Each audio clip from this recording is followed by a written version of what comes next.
언젠가 리더스 다이제스트에 어떤 남편이 자기 아내가 여행을 떠나는 바람에 혼자 살게 됐던 한 주간의 체험담이 실렸습니다. 첫날 그 남편은 아주 신이 나서 청소, 장보기, 요리, 설거지, 계산책 등을 위한 시간표를 짰는데 그래도 이어갈 시간이 많이 남아도는 것 같았습니다. 그는 왜 아낙네들은 이렇게 조금만 머리를 쓰면 간단하고도 여유 있는 것을 두고 그처럼 집안일이 바쁘다 힘들다고 난리를 치는지 알 수가 없어 라고 혼자 혀를 끌끌 차면서 머리를 흔듭니다. 그리고는 그날 저녁에 식탁에 볼을 깔고 분위기 있게 촛불도 켜고 정식으로 스테이크 요리를 차려놓고 또 자기 애완용 개에게도 쇠고기 요리에다 부식에다 디저트까지 곁들여 차려주고서는 둘이 함께 맛있게 저녁을 먹습니다.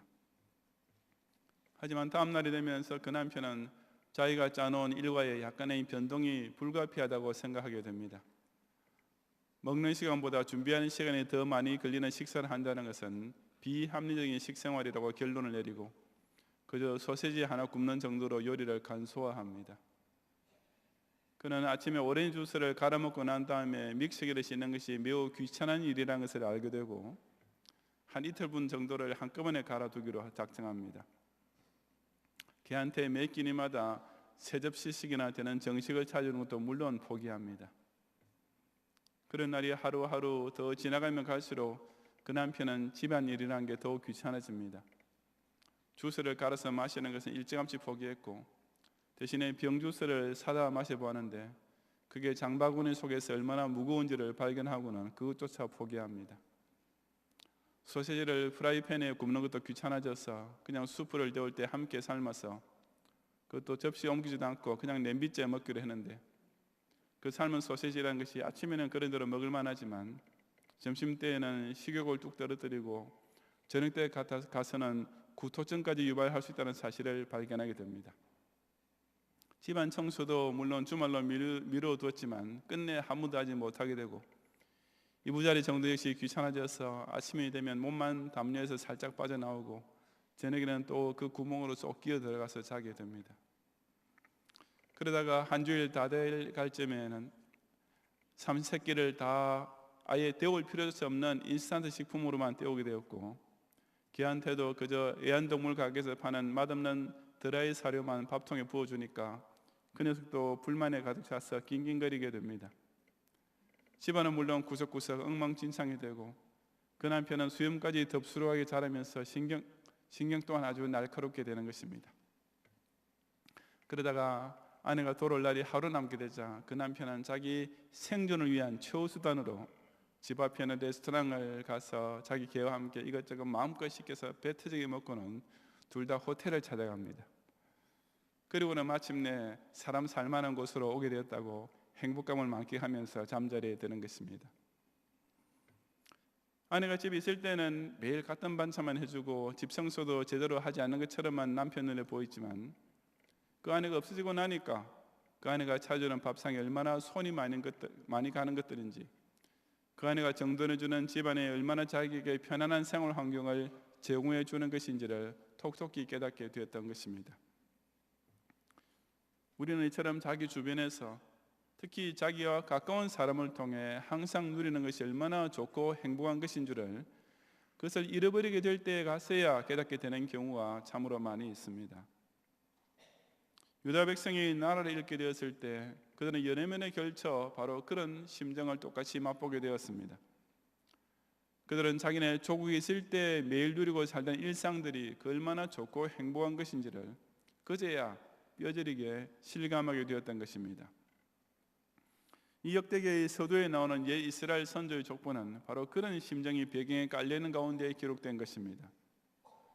역대상을 기록한 선지자가 누구인지 우리가 정확히 알 수는 없지만 어쨌든 이 말씀이 바벨론에서 포로 생활하는 유다 백성들이 해방을 받고 고국으로 돌아오게 될 즈음에 쓰인 것만은 분명합니다. 그들은 물론 옛 조국을 다시 건설해야겠다는 일념으로 가득 차 있었고 그래서 옛날 이스라엘이 어떻게 하나님 중심의 역사가 펼쳐지던 나라였는지를 이 역대기를 통해 상기하려 했습니다. 그 중에도 특별히 귀중한 사실은 자기네 조국이 온 열국 중에서 거룩하게 구별받은 제사장 나라였다는 점이었습니다. 그의 긴장으로 기록된 오늘 본문을 통해 레위 지파의 족보와 그들이 성전을 중심으로 행하던 사역을 이처럼 상세하게 기록하고 있는 이유도 바로 유다 백성들이 과거 누리고 있던 그 좋은 것들, 그러나 누릴 때는 좋은 줄 잘 몰랐던 것, 그러다가 바벨론에서 포로 생활을 하던 도중에야 깨닫고 다시 누리게 되기를 간절히 사모해 왔던 것, 곧 그들이 제사장과 레위인들을 통해 항상 누리고 있던 영적 행복을 되새기기 위함이었던 것입니다. 이 시간 저는 오늘 역시 신자가 아론의 자손들과 형제 레위 사람들을 통해 항상 누리고 있으면서도 그에 대한 감사를 잊고 넘어가기 쉬운 은혜와 복이 과연 무엇인지를 함께 상고해 보고자 합니다. 첫째, 우리는 강단을 지키는 설교자들을 통해 받고 있는 은혜를 진정 귀중히 여겨야 합니다. 1절부터 3절까지 함께 봉독하겠습니다. 레위의 아들들은 게르손과 그압과 므라리요, 그아스의 아들들은 아므람과 이스알과 헤브론과 우시엘이요, 아므람의 자녀는 아론과 모세와 미리암이요, 아론의 자녀는 나답과 아비후와 엘라살과 이다말이며 라고 했습니다. 여기 보면 레위로부터 시작해서 아론의 자녀들의 족보가 간결하게 기록되어 있는데 그 요점은 레위 지파의 첫 손자인 레위부터 시작하여 나중에 첫 대제사장이 되었던 아론과 그 직분을 승계했던 엘라살까지의 족보를 연결하는 데 있었습니다. 두말할 것 없이 대제사장직은 레위 지파의 사람들을 수행했던 일들 가운데 가장 중요한 것이었습니다. 이하 4절부터 14절까지는 그 엘라살의 뒤를 이어 대제사장이 된 사람들의 이름을 기록하고 있습니다. 그리고 그 뒤 15절에 여호와께서 느부갓네살의 손으로 유다와 예루살렘 백성을 옮기실 때 여호사닥도 가더라고 한 대로 유다가 망하게 될 때 마지막 대제사장이었던 여호사닥까지 그 족보가 이어집니다. 성경의 다른 기록들을 참고해서 살펴보면 여기 등장하는 사람들 중에는 어렵고 충성된 제사장들도 있었지만 반면에 악하고 불충한 제사장들 또한 섞여 있었음을 알 수가 있습니다. 그런데 나중에 50절 이하 53절에 보면 또 하나의 대제사장 족보가 나타납니다. 바로 아론의 자손들은 이러하니라. 그의 아들은 엘라살이요, 그의 아들은 비나스요, 그의 아들은 아비수아요, 그의 아들은 붓기요, 그의 아들은 우시요, 그의 아들은 세라히아요, 그의 아들은 머라요시요, 그의 아들은 아마라요, 그의 아들은 아히두비요, 그의 아들은 사독이요, 그의 아들은 아히마스드라고 기록된 내용입니다.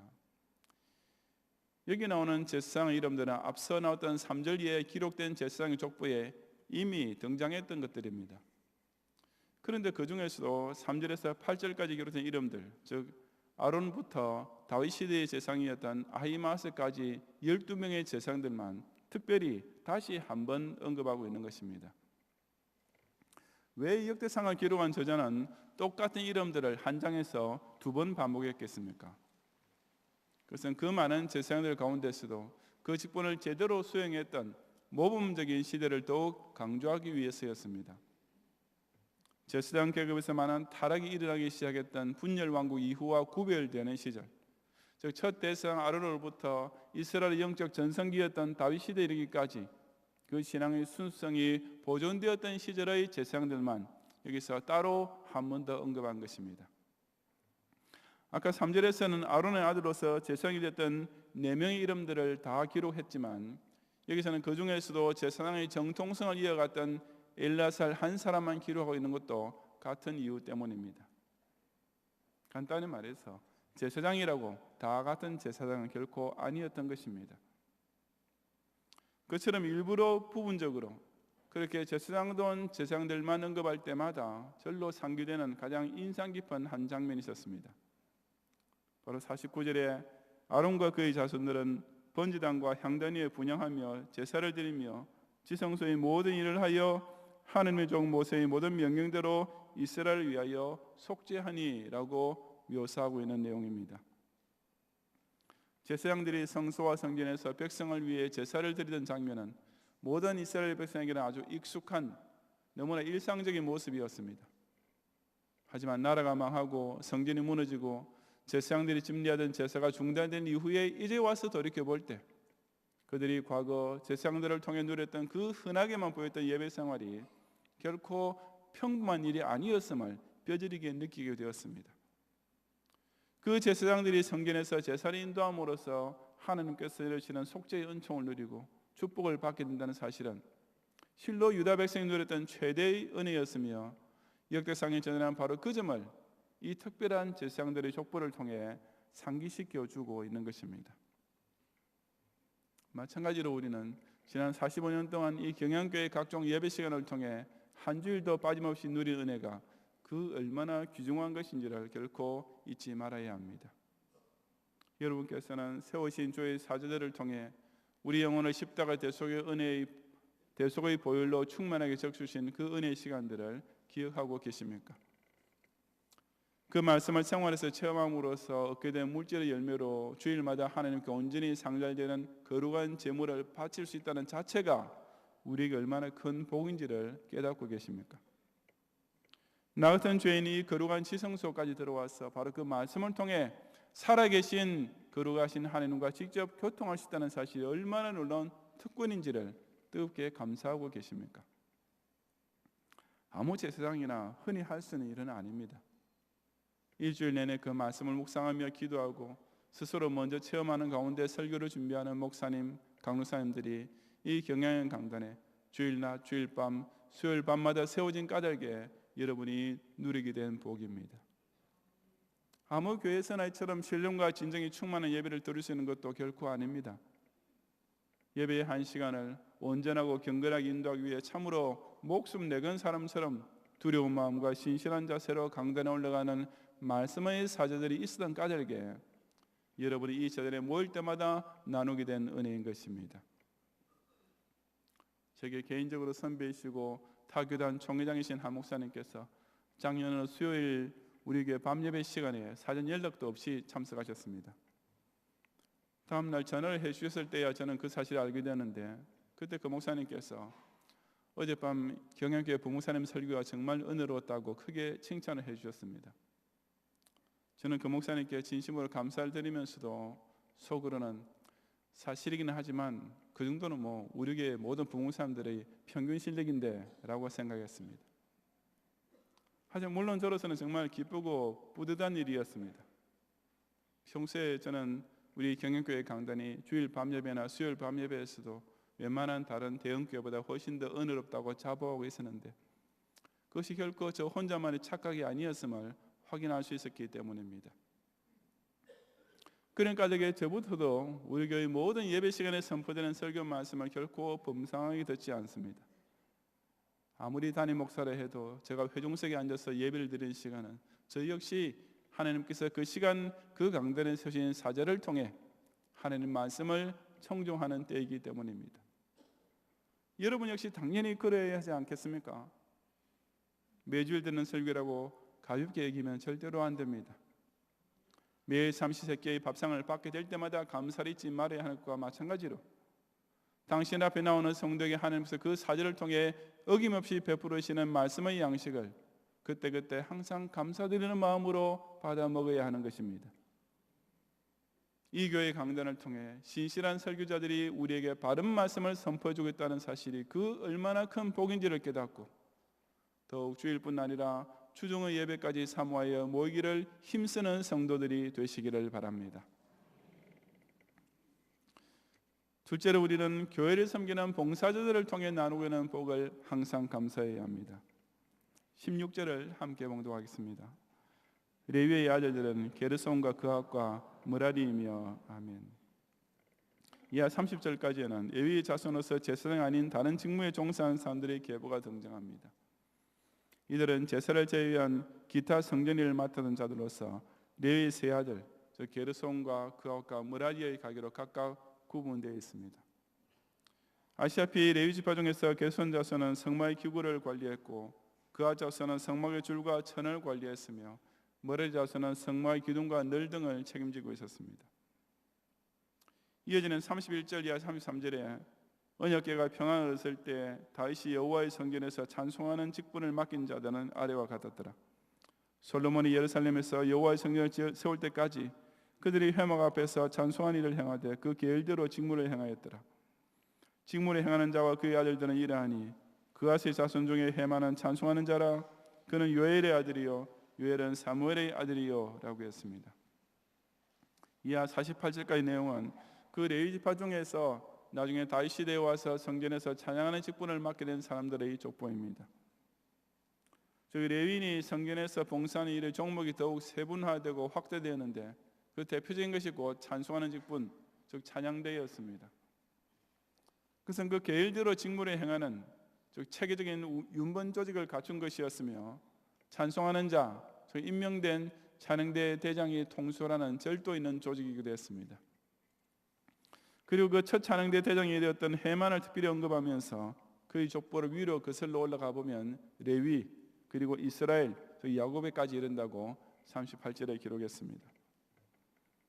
39절부터 43절에 역시 같은 식으로 게르손 작손 중에서 찬양대 직무를 맡게 된 아삽이라는 레위인의 족보를 기록하고 있으며 계속 44절에서 47절까지에는 에단이라는 자 역시 찬양대 직무를 맡았고 그 족보를 위로 돌이켜 올라갈 때 므라리와 연결되는 것을 보여줍니다.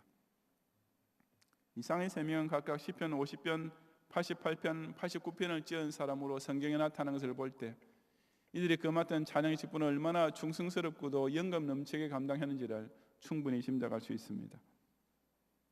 그리고 이어지는 48절에는 그들의 형제 레위 사람들은 하나님 집 장막의 모든 일을 맡았더라고 기록함으로써 나머지 레위인들은 원래부터 맡게 된 성소의 다른 일들에 그대로 종사했다고 밝혔습니다.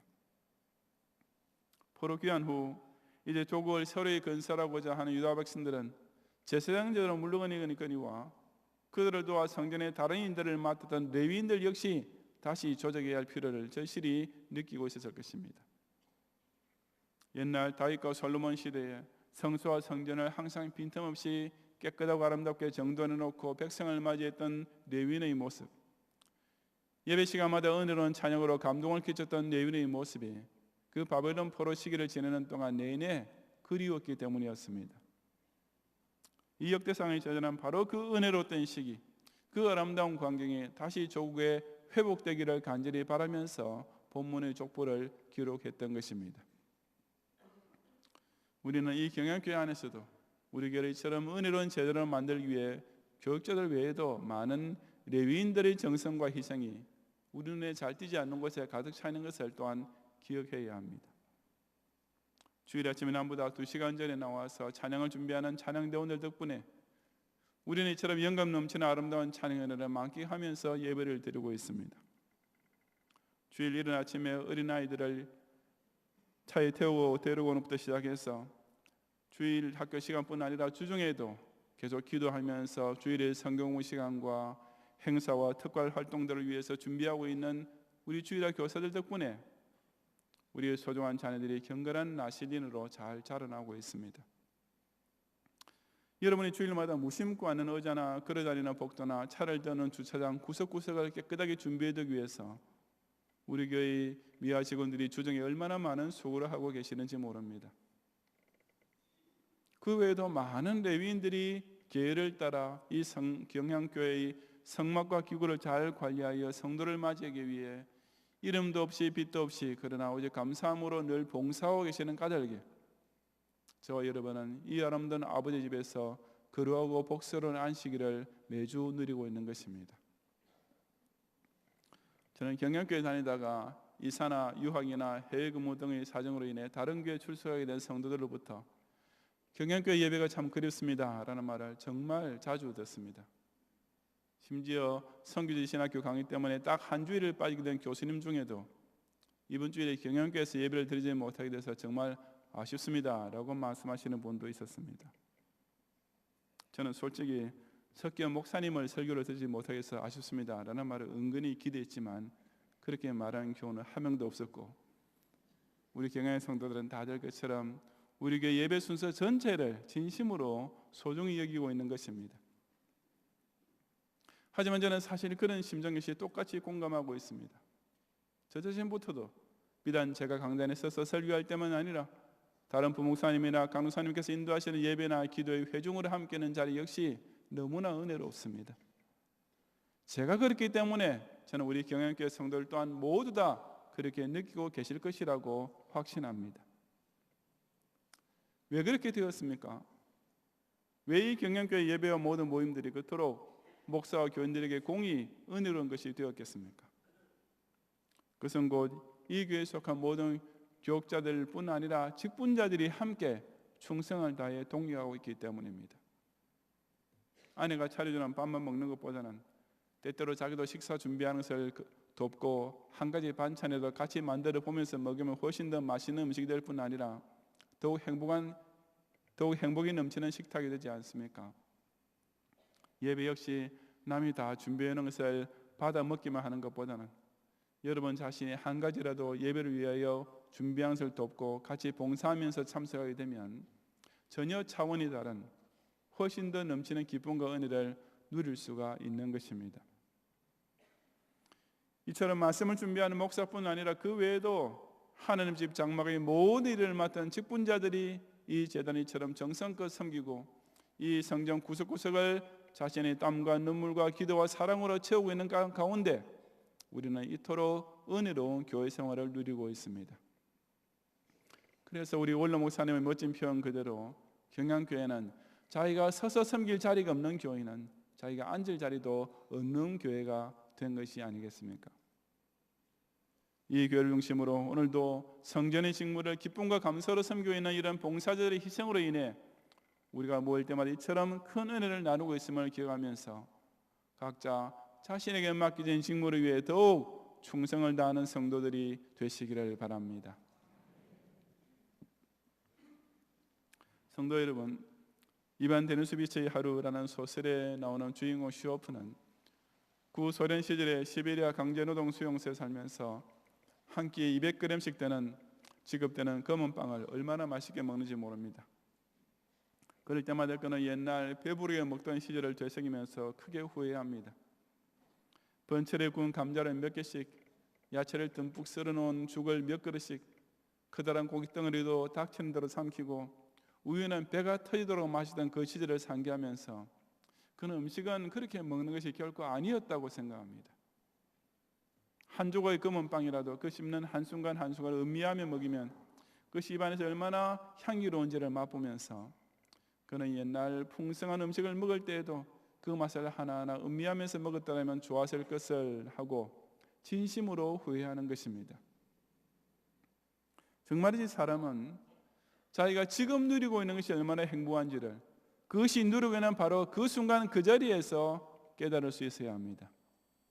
내 화목한 가정, 내가 매일 놀지 않고 일하러 갈 수 있는 직장, 내게 매일 제공되는 식탁과 잠자리, 내가 자유로운 삶을 마음껏 영위해 갈 수 있는 조국, 이 모든 것들을 순간순간 음미하며 살아야만 정말 그 행복감을 100% 만끽할 수 있는 것입니다. 그렇다면 여러분께서는 지금 누리는 교회 생활, 예배 생활은 과연 어떻게 얼마나 음미하며 살고 있습니까?